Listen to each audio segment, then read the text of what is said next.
Our next technique for the cervical spine is the soft tissue technique called cradling with traction. It's also a very commonly done, maybe one of the most frequently performed soft tissue techniques in the cervical region. And you can work it individually at the lower cervical area and just slowly work your way up and just contact each superincumbent region as you do this. Now, as you can see, turning my hand to show you that I'm going to put my hand down to find the spinous processes and then just move my fingertips just a little lateral of that so that I'm just over the articular process with my pads of my fingertips, but I'm not coming over to the anterior portion of the neck. And with my other hand, I'll do the same thing. So there's maybe a space of about an inch between my fingertips, right and left.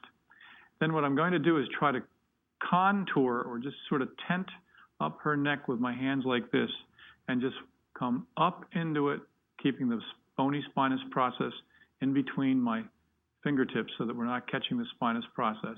And as I make enough contact to catch the tissue, then I'm going to draw in a cephalad direction. And I'm going to come back like so. And you can see with these soft tissue techniques, I'm carrying the skin with my hand. I am not sliding over the skin. So in general, as you see us do all the other techniques in the other areas of the body, there is no sliding across the skin with these techniques. It's lifting, reapplying, and carrying the skin with the hand. And as you can see with this technique, I've started low and I've slowly worked my way up, and then I can do this again, contact. And you'll notice as I come palm up, I slowly turn my hand just a little bit to get the traction so that I don't slide. And if you want, you can make some slight variations and get away from pure cervical traction and move into a little bit of side bending right, rotation right, which is the way the lower or mid to lower cervical spine likes to move, or left, left, which is the coupling that the typical C2 to 7 facets like.